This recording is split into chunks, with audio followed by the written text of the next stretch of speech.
दुख दर्द भाव के सब मिटे, सतगुरु चरण नित से दुख दर्द भाव के सब मिटे, सतगुरु चरण नित से गुरु भक्ति बिन कछु ना बने, ले सकल संतन कही, गुरु भक्ति बिन कछु ना बने। श्री सद्गुरु महाराज की जय।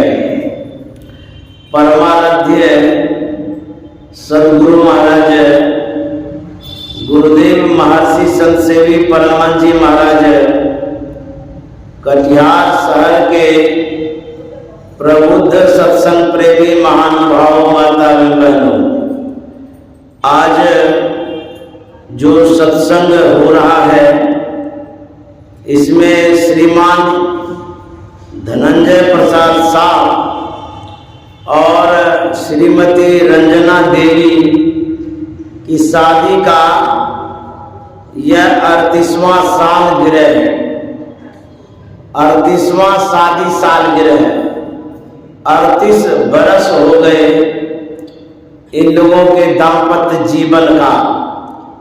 और जैसा कि मुझे ज्ञात है, यह 25 वर्षों से सत्संग होते आ रहा है। जो धनंजय बाबू हैं और उनकी जो धर्मपत्नी है रंजना देवी, दोनों की शुभ इच्छा से यह सत्संग 25 वर्षों से हो रहा है। कितनी खुशी की बात है कि इनके अंदर में जो एक सत्संग के प्रति आस्था है, लगाव है, सद्गुरु महाराज के प्रति जो समर्पण है वह झलकता है। कितनी आस्था है जो सत्संग 25 साल से कराती आ रही है प्रत्येक वर्ष। और इनकी शादी का जो सालगिरह है 25 नवंबर 2023 ईस्वी है। आज तो 24 ही है, तो 24 है तो आज और कल 2 दिन हो जाएगा। कोई एक दिन करा पाते हैं। इनके भाग्य में ब्रह्मा जी लिख दिए थे कि 2 बार सत्संग होगा।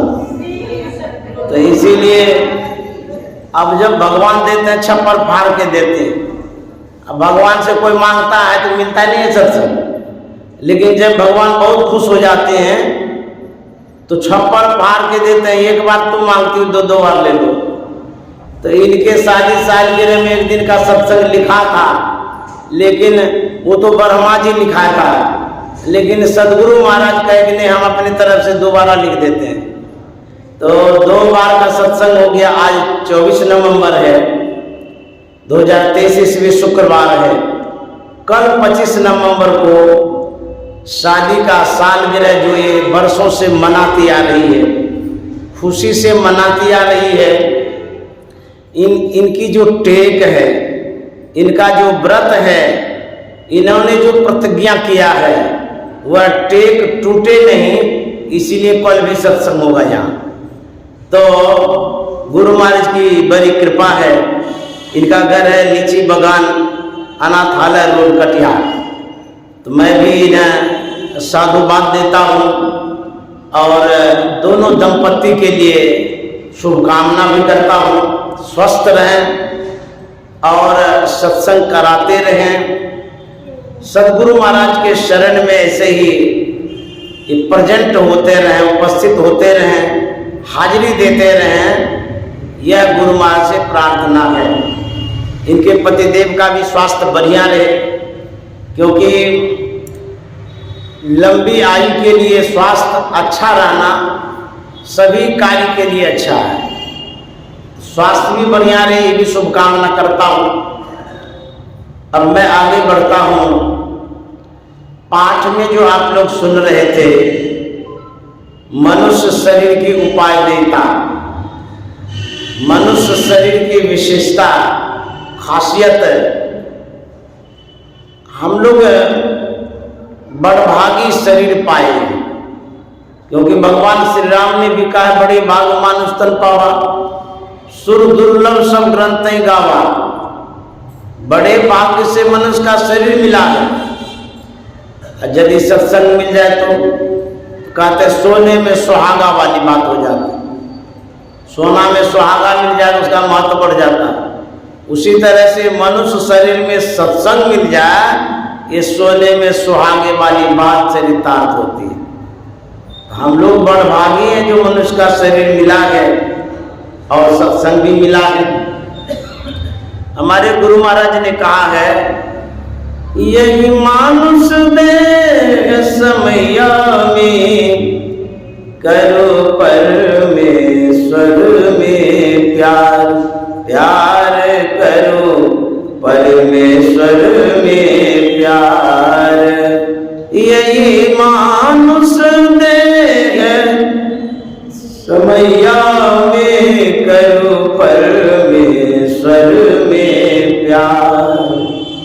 गुरु महाराज कहते हैं, यही मानुष देह समया में, मानुष मन ये जो मनुष्य का शरीर मिला है, देह मन ये जो देह पाए हैं।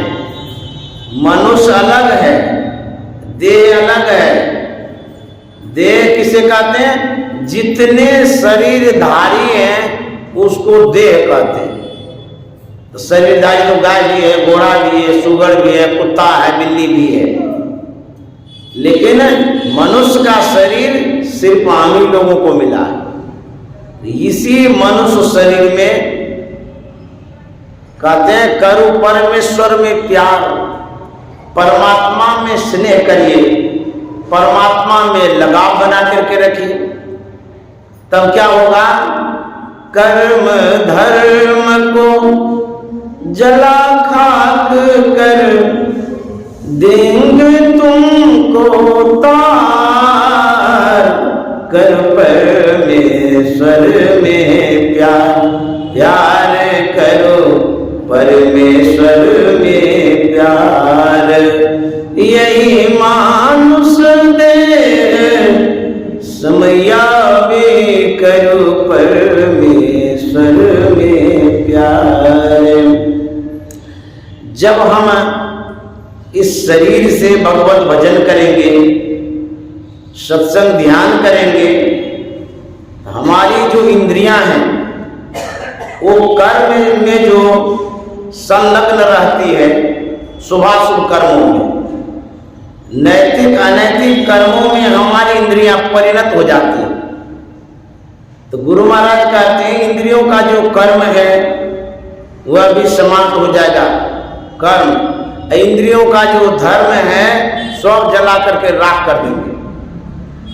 अच्छा, मान लीजिए कर्म जल जाए तो चलो ठीक है, धर्म भी जल जाएगा तो बचेगा फिर क्या? तो गुरु महाराज कहते हैं, जैसे हमारी जो इंद्रियां हैं, आंख है, इसका कर्म है देखना, आंख से देखभाल करते हैं, यह जो कर्म है देखना। लेकिन ऐसी भी चीजें हम देख लेते हैं जिसको देखना भी नहीं चाहिए, लेकिन देख लेते हैं। देखने के लिए यदि देख भी लेते हैं, उस देखने के साथ हमारी भावनाएं भी दूषित हो जाती हैं। गलत भावनाओं से देख लेते हैं, किसी को नजर मार देते हैं, गलत नजरों से देखते हैं। ये आंख के द्वारा जो कर्म हुआ, ये कर्म शुभ कर्म नहीं, कुकर्म हो गया, बुरा कर्म हो गया, गलत कर्म हो गया। ऐसा कर्म गुरु महाराज कहते हैं जला करके राख कर देंगे। अब धर्म क्या है? हम जो आंख से देखते हैं किन्हीं दृश्यों को, किसी रूप को देखते हैं, आंख का धर्म ही है देखना। आंख के द्वारा कर्म भी होता है देखने का, लेकिन वही धर्म भी है आंख का। इंद्रियों के द्वारा कर्म भी करते हैं, इंद्रियों के द्वारा जो कर्म करते हैं वो धर्म है। तो इंद्रियों के द्वारा जितना कर्म और धर्म होता है उससे मोक्ष और मुक्ति नहीं मिलती है। तब इंद्रियों से ऊपर उठ करके जब कर्म धर्म करेंगे तब मोक्ष और मुक्ति मिलेगी। तो गुरु महाराज कहते हैं इंद्रियां जो कर्म करती हैं वो भी जला देंगे, इंद्रियों का जो धर्म है वो भी जला देंगे। तब आत्म धर्म में हम जब परिणत हो जाएंगे तब परमात्मा की प्राप्ति होगी। कर्म धर्म को जला खाक कर देंगे तुमको तार, करो परमेश्वर में प्यार, प्यार करो परमेश्वर में प्यार। यही मानुष देह समैया में करो परमेश्वर में प्यार, प्यार करो परमेश्वर में प्यार। गुरु महाराज ने जो कहा है, आप जब ध्यान करेंगे, जब आप मन और दृष्टि को केंद्रित करेंगे, समेटेंगे, तो बाह्य कर्म से छूट जाएंगे। जो स्थूल कर्मों में हम विषय में लगे रहते हैं उससे छूट करके आंतरिक कर्मों में लग जाएंगे, साधना में लगेंगे, मन को भीतर में समेटेंगे, तो बहुत से कर्मों से हम छूट जाएंगे। तो जो संसार का बाह्य कर्म है बहुत सारा कर्म छूट जाएगा, तब हम सही में मोक्ष और मुक्ति की ओर बढ़ेंगे।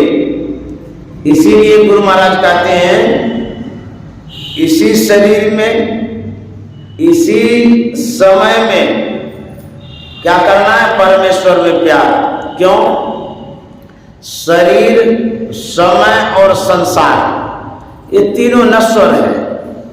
शरीर जिस स्थिति में पहले था अभी नहीं है। मान लीजिए आज 38वां शादी सालगिरह धनंजय बाबू मना रहे हैं। जिस समय शादी हुई होगी युवा अवस्था में होंगे, अभी 38 साल हो गया है, वह अवस्था बदल गई है, बुढ़ापा की ओर बढ़ गए हैं, तो शरीर बदला। समय जिस दिन शादी हो रही थी वो समय आज नहीं है। क्यों? रोज शादी थोड़ा करते, शादी का जो समय था वो चला गया, जो अवस्था थी वो भी चली गई। संसार जैसा था वैसा नहीं है अभी।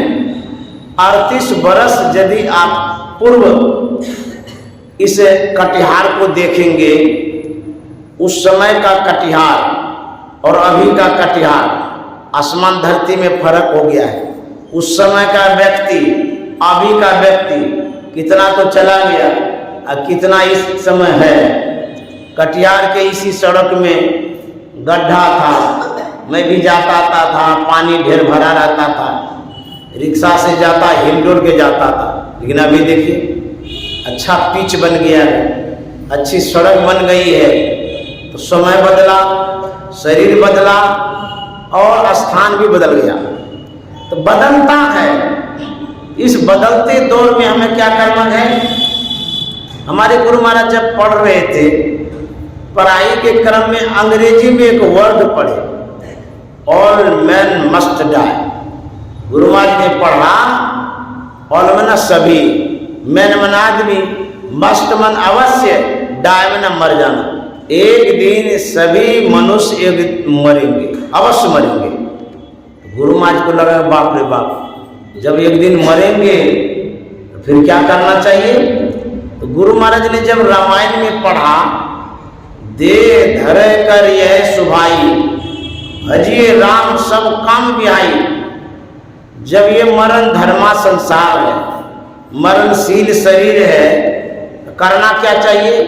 रामायण में उत्तर मिल गया कि शरीर धारण करने का यही फल है कि भगवान का भजन करो।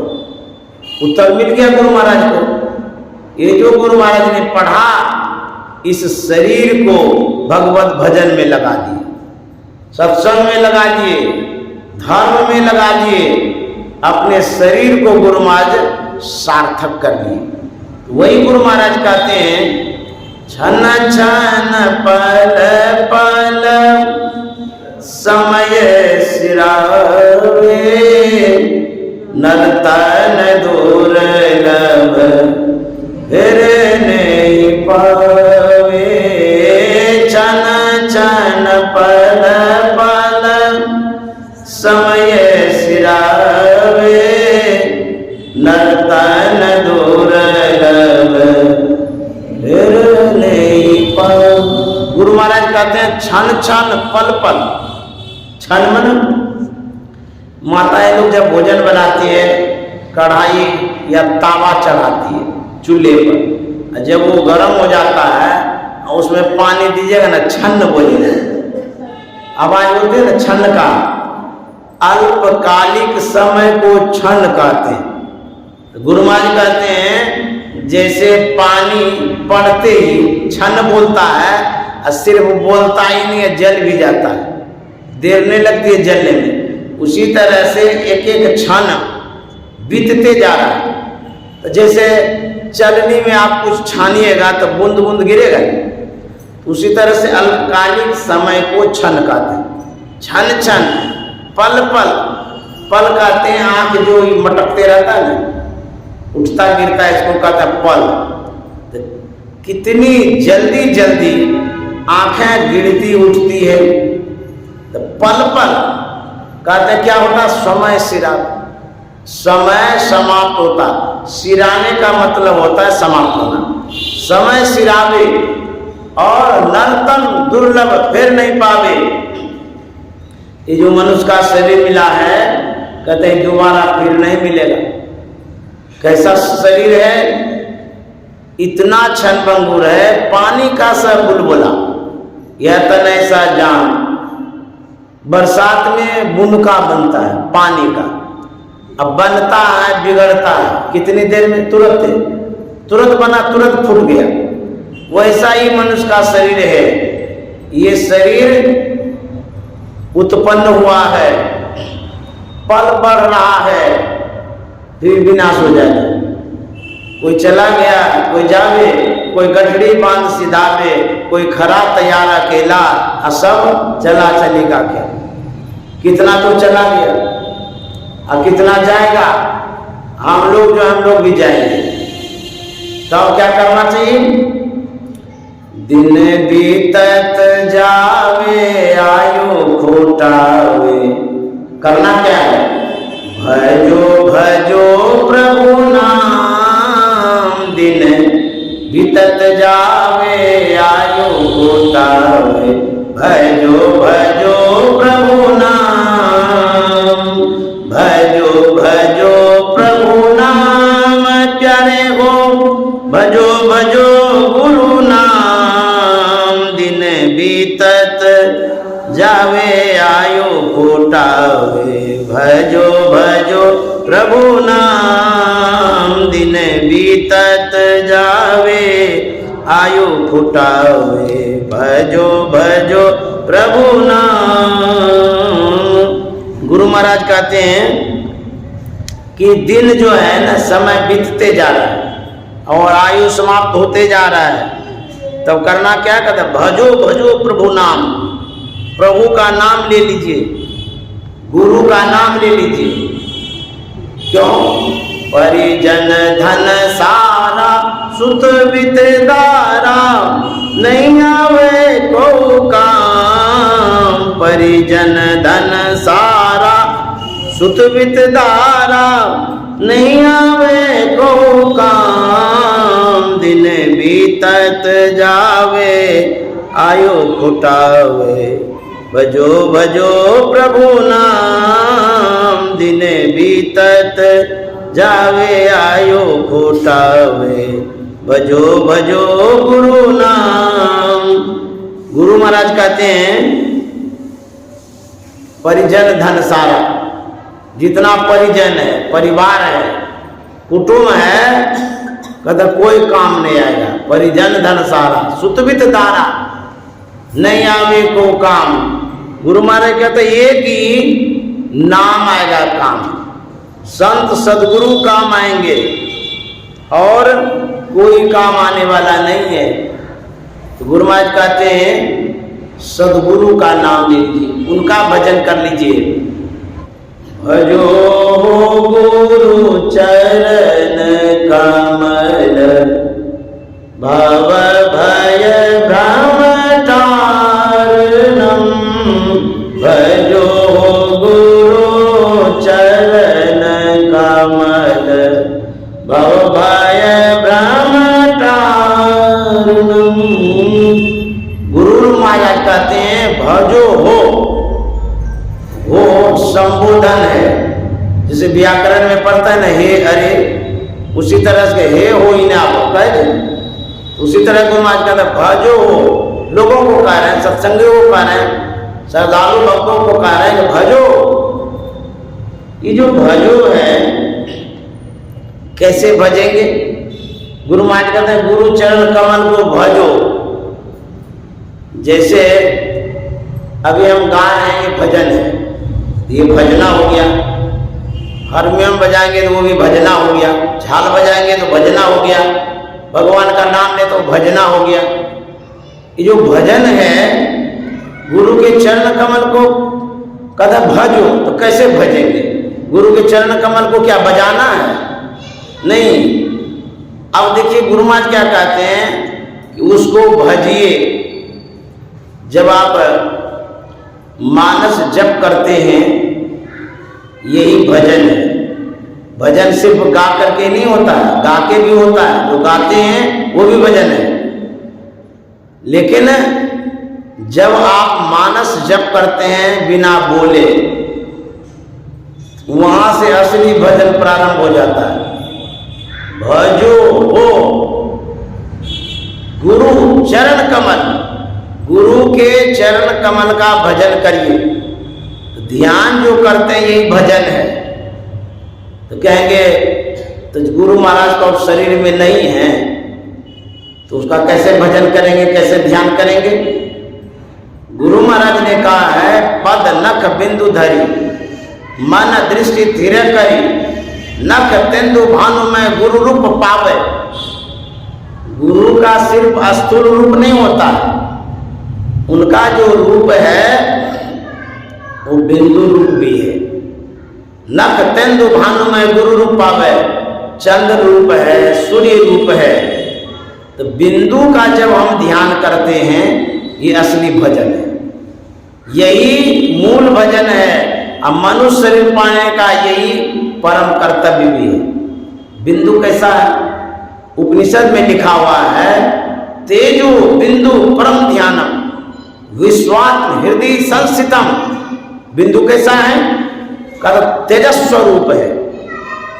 तेज का मतलब जैसे कोई आपका बच्चा तेज होता है, दौड़ने में तेज, खेलने में तेज, बोलने में तेज, पढ़ने में तेज, उसको तेज कहते हैं। और तेज एक होता है जैसे छुरी पी जाते हैं, उसको भी तेज कहते हैं। धार तेज होना, तीक्ष्ण हो जाना, उसको भी तेज कहते हैं। यहाँ गुरु महाराज कहते हैं यदि आप बिंदु ध्यान करिएगा तो बिंदु तेज है, तीक्ष्ण है और प्रकाश स्वरूप है, स्वच्छ है, पवित्र है, उसमें कालिमा नहीं है। तब वह बिंदु इतना तीक्ष्ण तेज है जैसे सूर्य की किरण हो, या सूर्य की रोशनी को देखेंगे कितना साफ सुथरा है, उसी तरह से बिंदु स्वच्छ है, साफ है। अब वहां यदि उसका ध्यान करिएगा, बिंदु ध्यान करिएगा, तो वह जो पवित्रता बिंदु में है वही पवित्रता आपकी दृष्टि में आ जाएगी।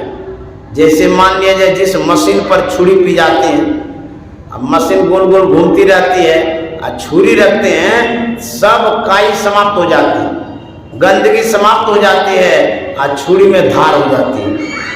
ठीक उसी तरह से हमारी जो दृष्टि है उन दृष्टियों को यदि बिंदु पर टिकाएंगे, रखेंगे, जिस तरह से बिंदु साफ है, स्वच्छ है, तेज है, उजला है, उसी तरह से हमारी दृष्टि, हमारा मन भी वैसे ही पवित्र हो जाएगा, शुद्ध हो जाएगा, तेज हो जाएगा। अभी दृष्टि कैसी है?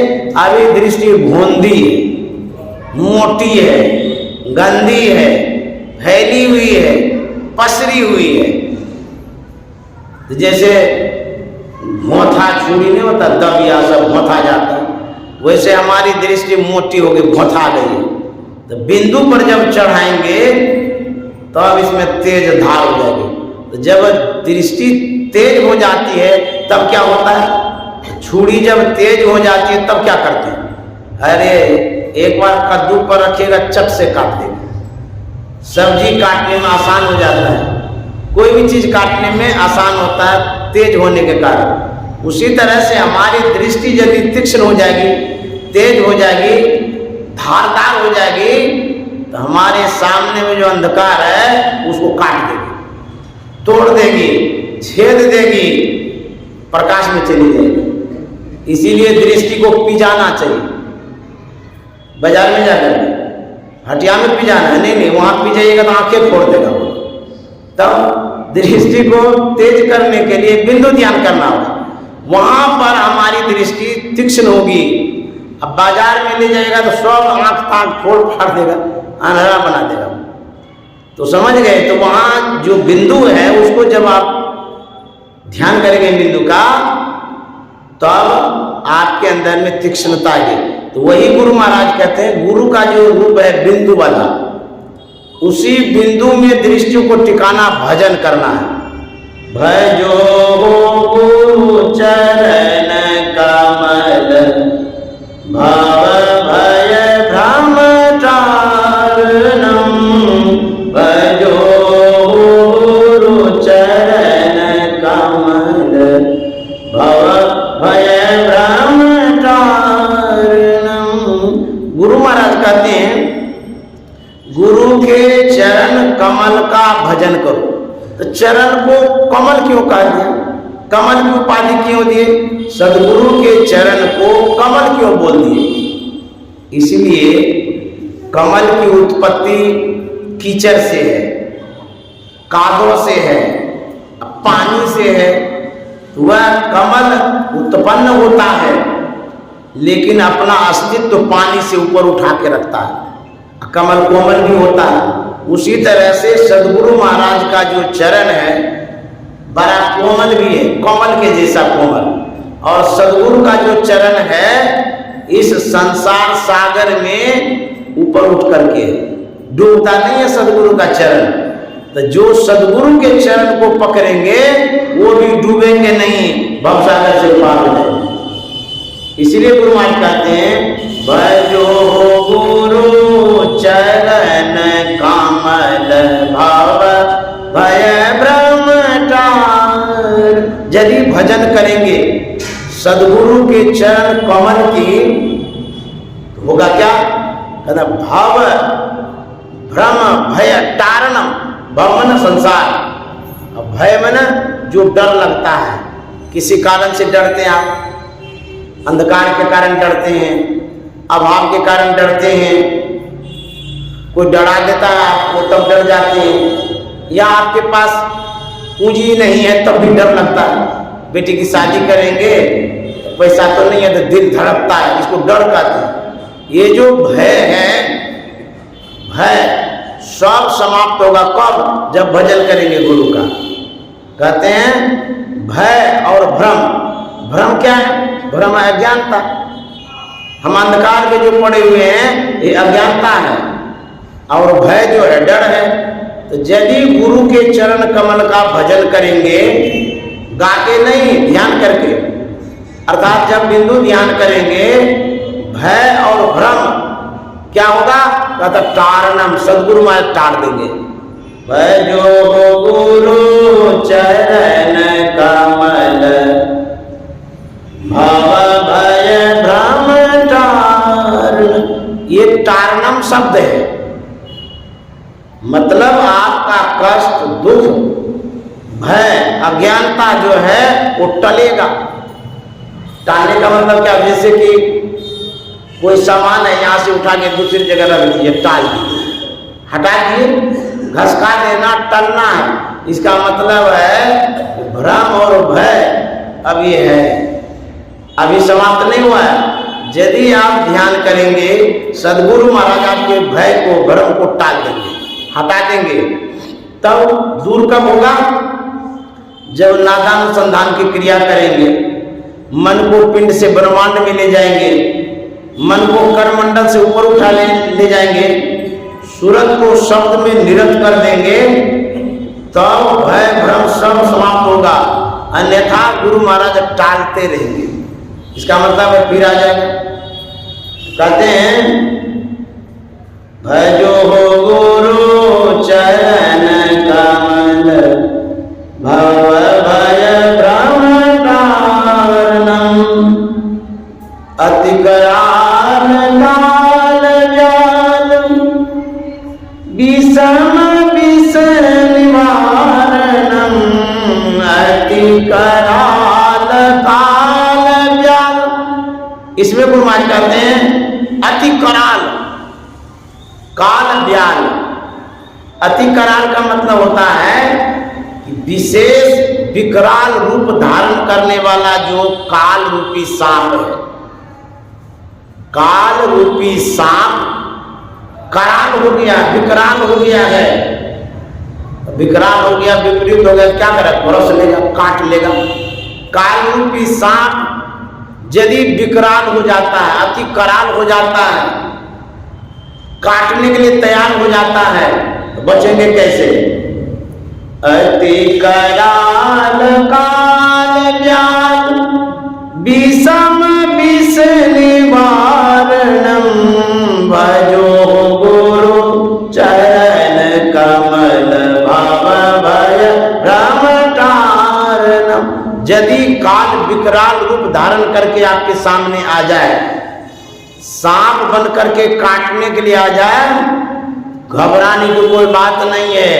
विषम विष निवारणम, यदि विष चढ़ जाता है तो हमारे सदगुरु महाराज निवारण करने वाले, दूर करने वाले। विषम विष निवारण, विषम विष का मतलब बहुत विष।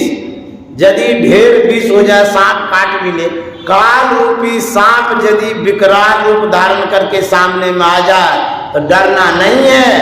कालन के अति कराल समर्थ गुरु दयाल। अरे वो काल के भी काल है, डरने की क्या बात है? सब निवारणम, निवारण करेंगे, दूर कर देंगे। विषम विष निवारणम भजो गुरु चरण कमल भव भय भ्रम तारणम। क्यों वो टालेंगे?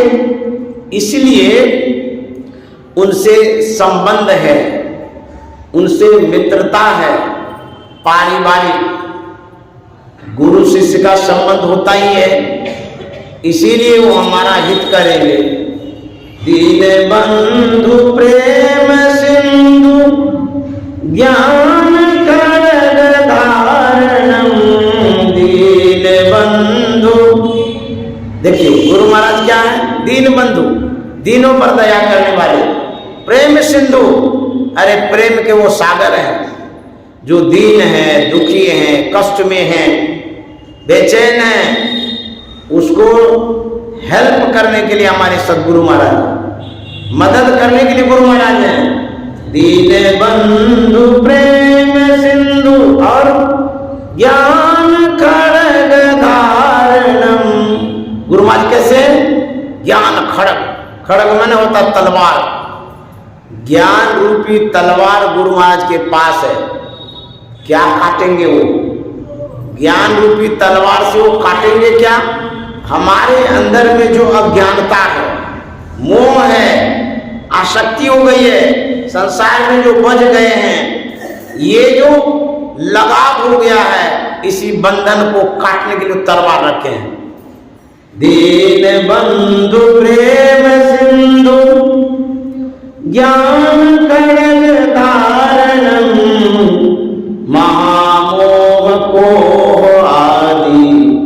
दानव संधारणम महामोह कोहयादि दानव संधारणम। देखिए ज्ञान रूपी तलवार गुरु महाराज रखे हैं किस राक्षस का संहार करने के लिए? कहते महामोह को आदि। महामोह का मतलब होता है जो बहुत मोह हो जाता है, मोह मन अज्ञानता, बहुत अज्ञानता जो हो जाती है, आसक्ति हो जाती है, काम क्रोध लोभ मोह आदि विकारों में जो हम फंस जाते हैं, तो गुरु महाराज कहते हैं ये राक्षस है, दानव है। किसके लिए? शिष्यों के लिए, भक्तों के लिए, साधकों के लिए राक्षस सब है। तो भगवान आते हैं तो राक्षस का संहार करते हैं। तो सदगुरु महाराज शिष्य के अंदर में जो राक्षसी वृत्ति आ गई है, काम क्रोध लोभ मोह राक्षस का दबदबा हो गया है, और उसी के लिए वो तलवार रखे। वैसे राक्षसों को ज्ञान खड़ग धार, ज्ञान रूपी तलवार से हमारे अज्ञानता को काटते हैं, हमारे अंधकार को काटते हैं, हमारे काम क्रोध लोभ अहंकार राक्षस का संहार वो करते हैं।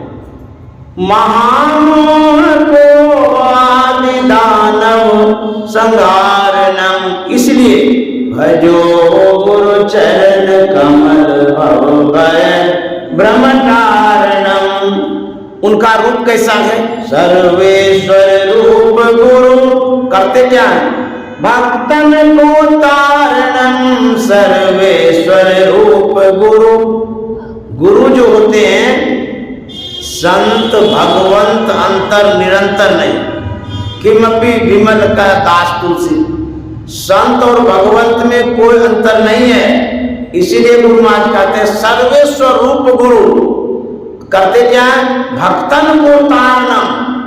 भक्त का निवारण करते हैं, तारण करते हैं, निस्तारण करते हैं, भक्त के कष्ट को काटते हैं, दूर करते हैं। यही सदगुरु का काम है। इसीलिए गुरु महाराज कहते हैं इसलिए मैं ही जपो गुरु गुरु, मैं ही जपो गुरु गुरु, गुरु गुरु मन मारणम भजो गुरु चरण कमल ब्रह्म भय ब्रह्मचारणम। गुरु महाराज कहते हैं मैं ही जपो गुरु गुरु। गुरु महाराज ने जो मंत्र बतलाया है उसका जप करिए। तो जब जप करेंगे तब क्या होगा? गुरु गुरु मन मारणम। मन को मारने का, मन को समेटने का यह एक माध्यम है। मारने का मतलब समेटना।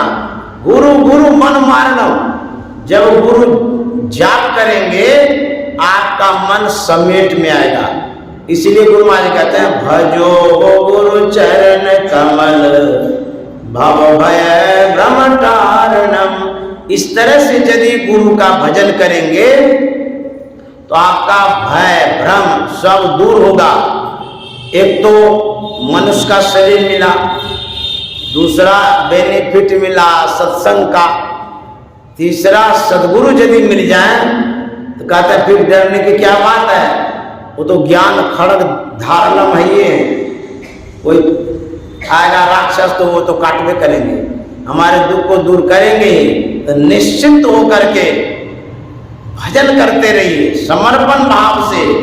चिंता करना नहीं है, टेंशन नहीं लेना है। तब गुरु महाराज ने जो बतलाया है उसके अनुसार करना है। आपका काम है भजन करना, और गुरु का क्या काम है? शिष्यों के व्यवधान को समाप्त करना। आप समर्पित भाव से भजन करिए।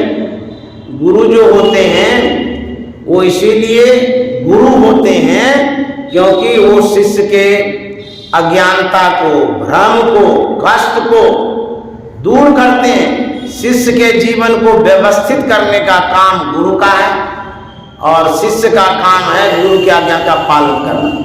बस गुरु की आज्ञा का पालन करिए, और गुरु का जो कर्तव्य है, काम है, वो करेंगे।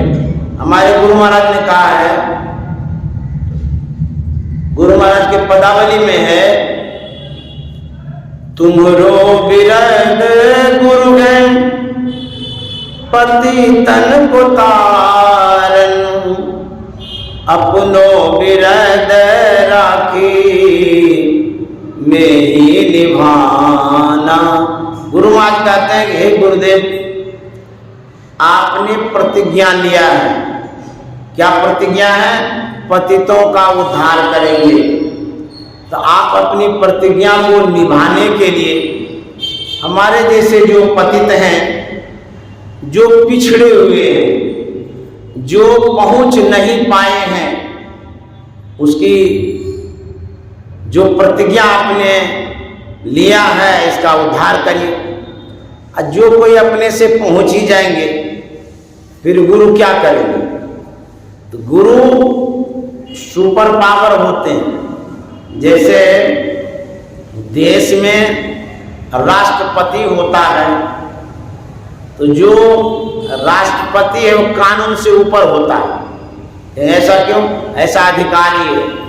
किसी को फांसी देने वाला है, कानून के तहत फांसी होगी, लेकिन जब दया याचिका दायर करते हैं वहां पर प्रावधान है, नियम है कि दया बस राष्ट्रपति उस व्यक्ति को फांसी से मुक्त कर सकता है। ये दया याचिका है, संविधान में है ये। ठीक उसी तरह से मान लिया जाए हम श्रद्धालु भगत फिसल रहे हैं, मोक्ष प्राप्त नहीं कर पा रहे हैं, उतना अच्छा कर्म नहीं कर पाए, ध्यान में ऊंची गति नहीं हो पाई, तो दया याचिका जो सदगुरु महाराज के पास है वो क्या करेंगे? यदि हम नीचे गिरने वाले होंगे वो अपने पावर से हमको ऊपर उठा देंगे। ये दया याचिका है। अच्छा, यदि हम सब कुछ अपने से ही कर लेंगे फिर गुरु क्या करेंगे? जो लिखे हैं गुरु महाराज ने, तुम्हारो विरध गुरु है पतितन को तार। यदि हम पावन से पावन ही हो जाएंगे अपने से, फिर आप कौन चीज का उद्धार करिएगा? किस लिए करिएगा? हम पतित हैं, गिरे हुए हैं, ऊंचे नहीं चढ़ पाए, साधना तो करते हैं लेकिन ऊंचाई पर नहीं चढ़ पाए हैं। तो ये जो आपने प्रतिज्ञा लिया है पतितों का उद्धार करेंगे, इसी प्रतिज्ञा की प्रतिष्ठा को बचाने के लिए आप पतितों का उद्धार करेंगे। ये मैं आपको याद दिलाता हूँ। ये गुरु महाराज बाबा देवी साहब से कहते हैं, मैं आपको याद दिलाता हूँ, आप यहाँ जो आए संसार में पतितों का उद्धार करने के लिए आए हैं। जो पुण्यात्मा हैं, जो पहुंचे हुए हैं, उसका तो उद्धार हो गया, उसका उद्धार नहीं कराना है। तब कहता जो पतित हैं उसका उद्धार आपको करना है, क्योंकि अज्ञानता बस हम नहीं कर पा रहे साधना को, हमारी पहुंच नहीं हो पा रही है, हम फिसल रहे हैं, लेकिन आप में आस्था तो है। ये काम आप करिए, हमसे जितना सफलता उतना ध्यान भजन हम करेंगे। नहीं कर पाएंगे तो आप जो प्रतिज्ञा लिए वो पूरा कर दीजिए। गुरु माँ क्या कहते हैं? तुम्हारो विरध गुरु हैं पतितन को तारन। और क्या कहते हैं? अपनों विरध राखी मैं ही निभाना। कहता आप अपनी प्रतिज्ञा की प्रतिष्ठा रखने के लिए पतितों का उद्धार करेंगे, क्योंकि आपने प्रतिज्ञा लिया है।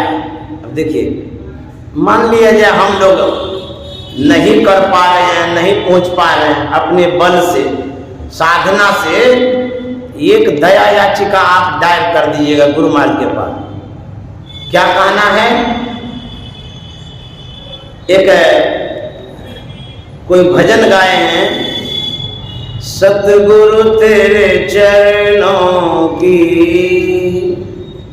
थोड़ी धूल जो मिल जाए, ये दया याचिका है। सतगुरु तेरे चरणों की थोड़ी धूल जो मिल जाए, सच कहता हूँ भगवन तकदीर समर जाए। सतगुरु तेरे चरणों की, इसमें जो प्रार्थना है, गुरु से प्रार्थना इसलिए कर रहे हैं कि हमें आवश्यकता है, हम बलहीन हैं, शक्तिहीन हैं, श्रद्धा में भी हीन है, भक्ति में भी हीन है, इसलिए ये प्रार्थना है। सदगुरु से दया याचिका है। कहते कहते क्या कहते अंतिम में? सतगुरु मेरे जीवन की बस एक तमन्ना है, सतगुरु मेरे जीवन की बस एक तमन्ना है, तुम सामने हो मेरे, तुम सामने हो मेरे, और सांस निकल जाए तुम सामने हो मेरे। इतनी इच्छा है। देखिए भक्तों की क्या इच्छा है, कहते मेरी अंतिम तमन्ना, अंतिम इच्छा, अंतिम प्रार्थना यही है आपसे कि हे गुरुदेव, जब मैं संसार से जाने लगूं, जिस समय मेरी सांस छूटने लगेगी, इतनी मांग है कि आप सामने में बार दर्शन दे दीजिएगा। तो सदगुरु महाराज कहते हैं कि इस दर्शन से क्या हो जाएगा।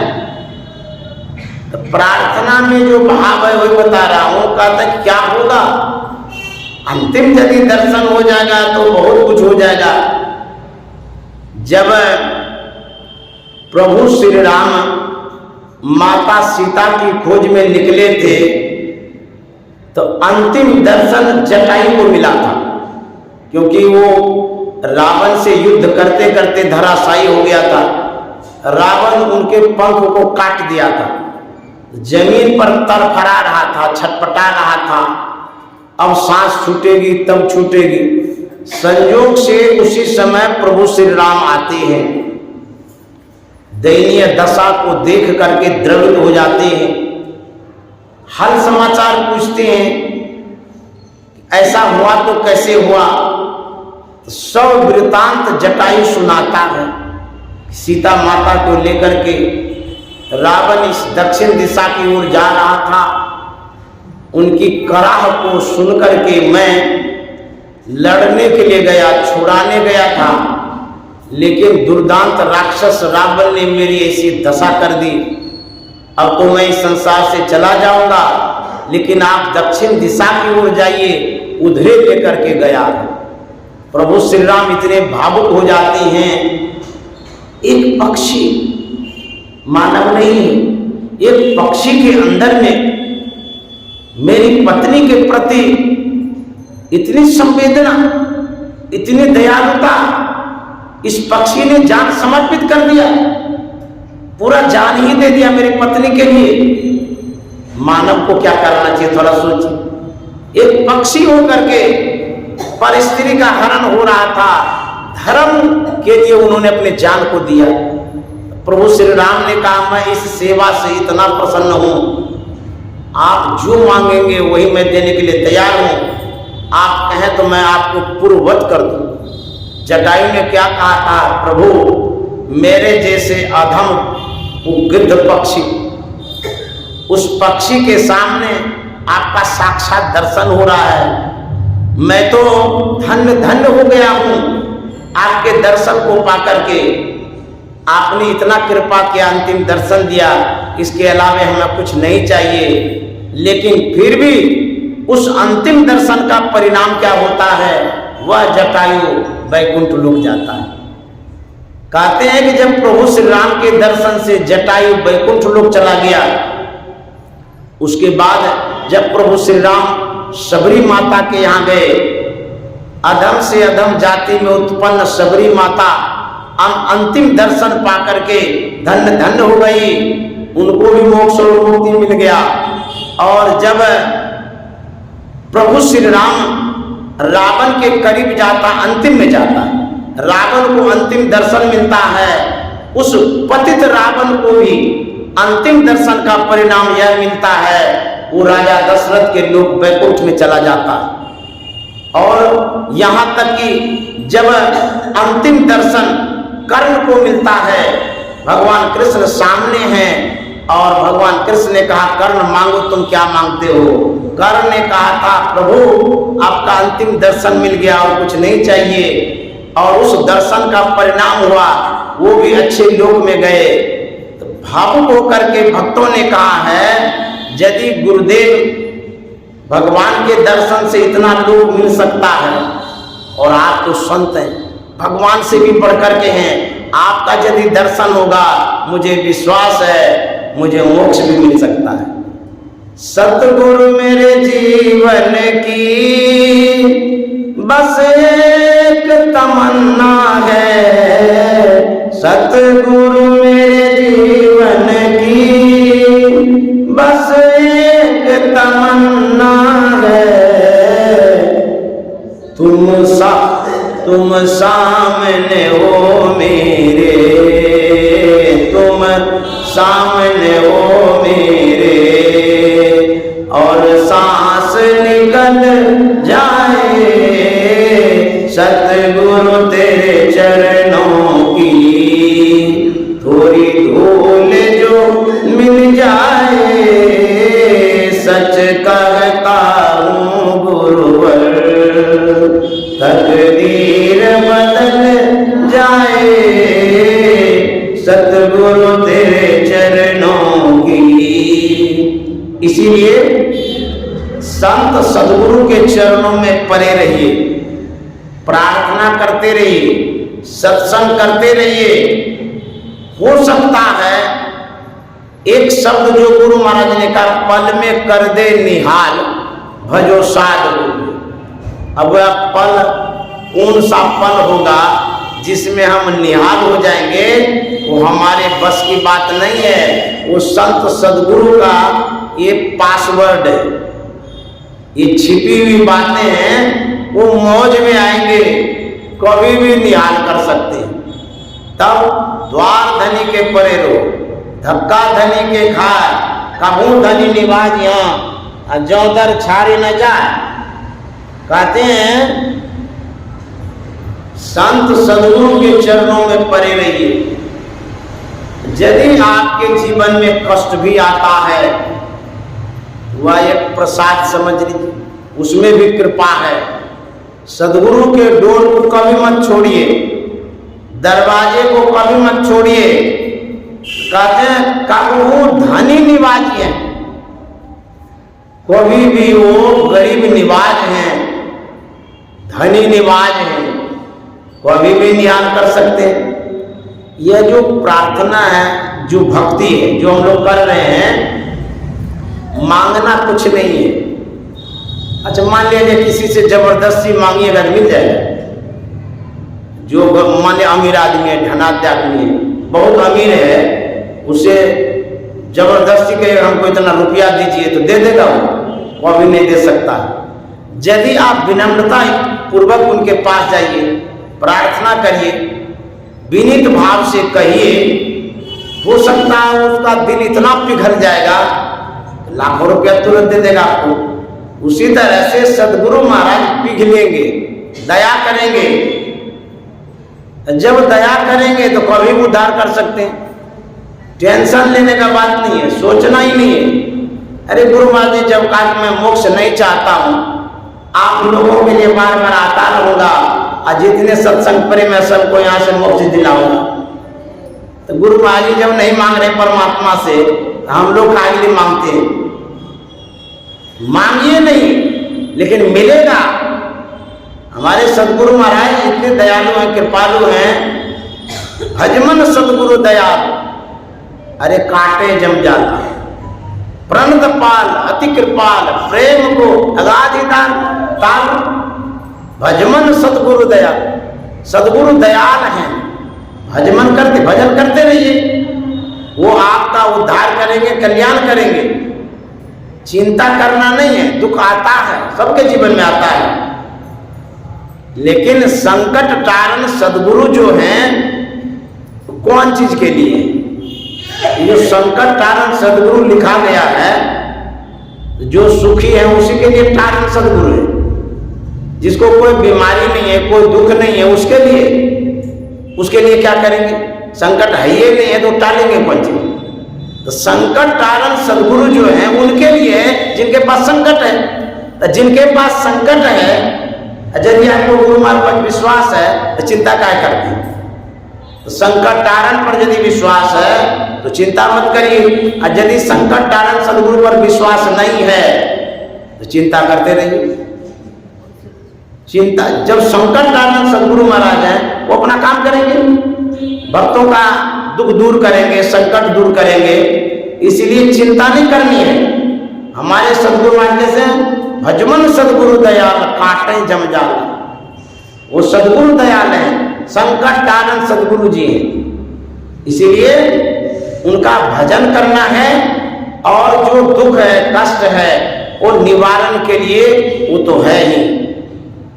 इसीलिए सदगुरु महाराज ने जो कहा वो करते रहिए।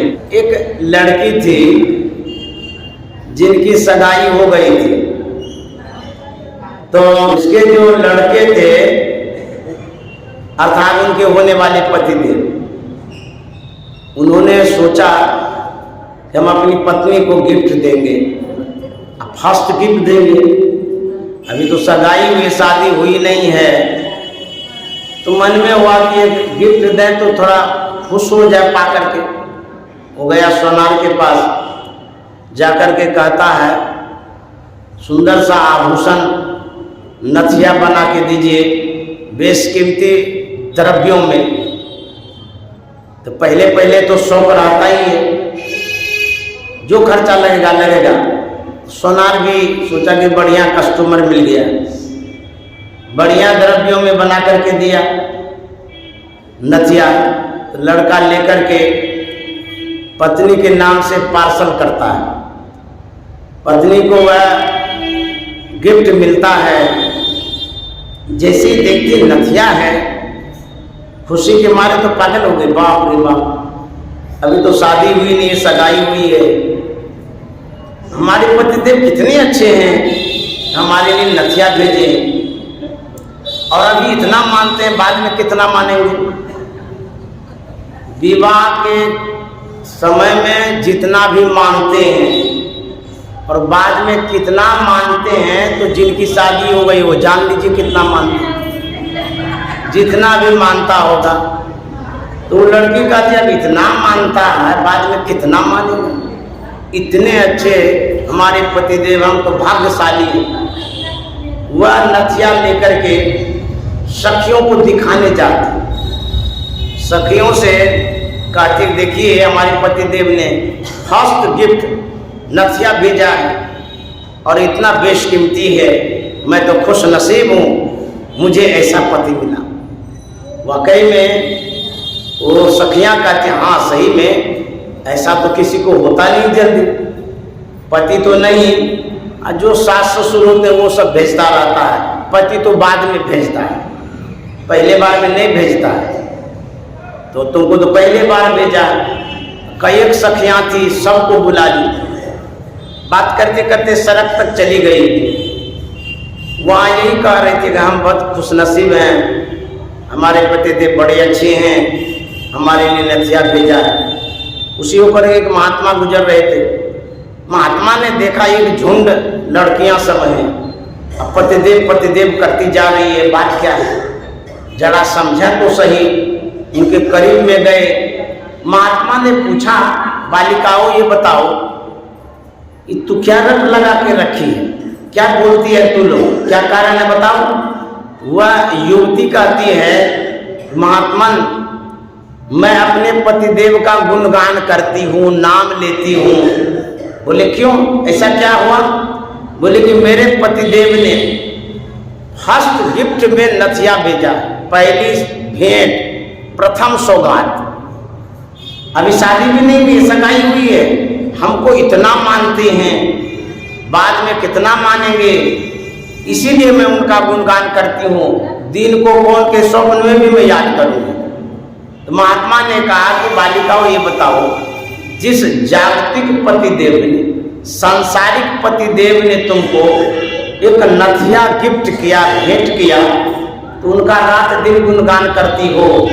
और जिस परम प्रभु परमात्मा ने, जगतपति परमात्मा ने तुमको सुंदर सा नाम दिया है, उनका नाम नहीं लेती हो, अजय सुपनखा बना के भेज देते तो कहाँ नथिया पहनती। तो किसका गिफ्ट बड़ा है, सबसे बड़ा गिफ्ट किनका है, नाक देने वाले का नथिया देने वाले ने नाक काट के भेज देता तो का नथियापन। तो नाक देने वाले परमात्मा है और नथिया देने वाले संसार के पति है। तो महात्मा ने कहा कि तुम संसारिक पति का भी नाम लो, कोई बात नहीं है, उसका भी उपकार है, लेकिन जिसने तुमको सुंदर शरीर दिया है, सुंदर सा नाक दिया है, जिसमें तुम नथिया पहनेगी, सुंदर लगेगी, उस परमात्मा का भी नाम लो। और यदि इस बार नाम नहीं लोगी तो दूसरा जो जन्म होगा सुर्प नखावला होगा। भगवान नाक काट के भेजे, लेकिन नाम नहीं लिया था इसीलिए नाक नहीं देंगे। तो क्या नाक चाहते हैं कि नहीं चाहते? तो भगवान का नाम लीजिए। नाम हरि का जप ले बंदे और फिर पीछे पछताएगा। नाम हरि का जप ले बंदे फिर पीछे पछताएगा। तू करता है मेरी काया, काया का गुमान क्या। तू करता है मेरी काया, काया का गुमान क्या। जान सा सुंदर ये तन तेरा क्या होगा, मिट्टी में मिल जाएगा। जान सा सुंदर ये तन तेरा मिट्टी में मिल जाएगा। नाम हरि का जप ले बंदे फिर पीछे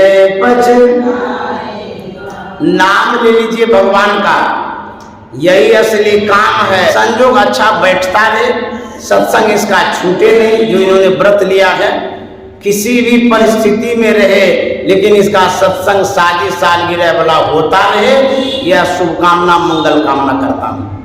श्री सद्गुरु